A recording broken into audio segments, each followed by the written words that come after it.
Hi guys, welcome to this episode of Greedy About Books. I am Anjana, the Greedy Reader, and this time I have got translated books for you because August is considered as the month for women in translation. If you look at it, according to statistics, less than 31% of the translated books translated into English, are by women authors. So this month is taken as a month, or rather, this month we take the opportunity to talk about women who have been translated, rather, whose works have been translated into English. So today I have got four international authors for you, women authors for you, and next week I thought I'll come back with four Indian authors. So today's authors and their books. So first I am talking about an author from Lebanon. Her name is Hoda Barakat and she has written a book called Voices of the Lost. And this book has been translated into English by Madeline Booth. So this book actually is the winner of the International Prize for Arabic Fiction. This book is in the form of letters written by 6 people, men and women. Okay, so they're all displaced and they're from unnamed Arab countries from where they have emigrated.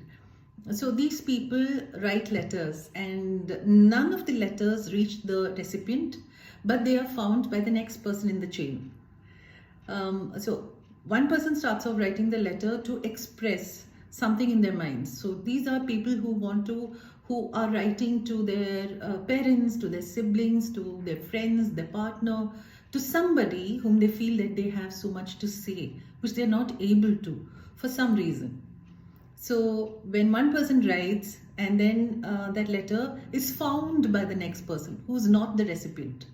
You know, these letters are found in trash cans, in aeroplanes, in so many different places. And they read that letter and they are moved to write a letter of their own. And these letters form this book called Voices of the Lost, written by Hoda Barakat and which is translated by Madeline Booth. Next is an author from China and the book is called Barefoot Doctor by Can Shui. This has been translated by 2 people, Karen Gernandt and Zeping Chen. There were people called the barefoot doctors in China in the 1930s, where people were given basic medical training in basics and they were sent to villages, to the interiors, to places where urban doctors were refusing to go and settle. So these barefoot doctors would take medicine, would take healing. They were also folk healers. They would use herbs and local remedies and village remedies and the knowledge that had been passed down through generations, and they used all that for healing. So that is a barefoot doctor, and the author herself had been a barefoot doctor. So this is the story of Mrs. Yi, and she's a barefoot doctor who stays in a village at the foot of a mountain. And she loves what she's doing, and then she's also looking for somebody to whom she can pass on this mantle that she has, so that she can pass on the knowledge that she has, and she's looking out for somebody. And then there is the village people who come to her and they're also happy with her. Actually, if you look at it, this is a tale which occupies spaces, the spaces between the healer and the patient, the space between nature and us, the space between life and death. So this is the kind of book that is The Barefoot Doctor. It is the story, like I said, of Mrs. Yi and the kind of people she gets in touch with and how she influences them, the kind of remedies she uses and how she goes about treating them. And there's a little bit of the surreal in this. So do try to check out Barefoot Doctor by Can Shui. So that is which is translated by Karen Gernandt and Zeping Chen. Now we move on to the third book. The next book is written by an author who is based in Montreal and she's written in French. So this book is called To the Forest and it is written by Anaïs Barbeau-Lavalette and it is translated into English by Rhonda Mullins. This is the story of 2 families. Okay, they move from the city to the country, to a small farmhouse in the country at the beginning of the pandemic. And it's a very small house and these 2 families have to live there and they're cramped. Then there are 5 children So they move out of the house. They don't move out. I mean, they start interacting. They go out of the house and they start interacting with everything there, with nature and in the wild. They are in the wild. Then there are some interesting, colorful neighbors who are there. So how do these people who have come from the city, how do they affect or influence the neighbors, and vice versa? What happens? So Anais writes in a very, very beautiful lyrical way and translated beautifully by Rhonda Mullins. So go and check out this book by Anais. The next book, the fourth book of today, the last book of today, is Elena Knows, and it is written by Claudia Pinero, translated by Frances Riddle.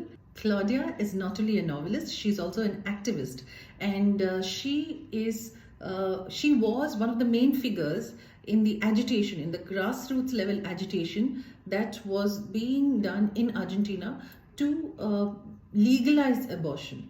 And a law was passed in 1921 that legalized abortion. So that is another aspect of this writer, Claudia Pinero. So this is a crime novel. And Elena is a 63-year-old woman who's suffering from Parkinson's. One day, her daughter is found dead, and the police and authorities term it as suicide. But Elena is not willing to accept that. She starts her own investigation. And this book is divided into 3 parts, okay? Morning, midday, afternoon. And this is the schedule of her medicine. The medicine which allows her some kind of control over her body, which is deteriorating. So that is Elena. Elena is feisty, and she's not a very goody-goody kind of person. She can be rude, she can be opinionated, but she's out to find out what really happened to her daughter. It's a very tense crime thriller, and there are other issues which have been talked upon in this, like the mother-daughter relationship, the relationship between the caregiver and the patient. And one main thread running through this is the right of a woman to terminate pregnancy, especially in a very, very deeply conservative Catholic society. So that is Claudia Pinero's Elena Knows for You, which has been translated into English by Frances Riddle. So those were the 4 women writers I have for you, whose works have been translated into English from 4 corners of the world. There is Hoda from Lebanon, there is Kan Shui from China, then we have Anais from Montreal, who writes in French, and also we have Claudia Pinero from Argentina. Go and check out at least one of these books. You will get to know so much more about the world without traveling. You'll know about the people and how they think. And that is, I think, one of the very, very basic things about translations, about reading works that have been translated, because you get to know so much more about people, about how they think, and about how society functions in that particular place. Next week, I'm going to come back with 4 more authors, but 4 more women authors who have been translated, but Indian authors. So you guys go and read at least one of these books, or at least any book that has been translated. Okay. Until we meet again next week, ta-da!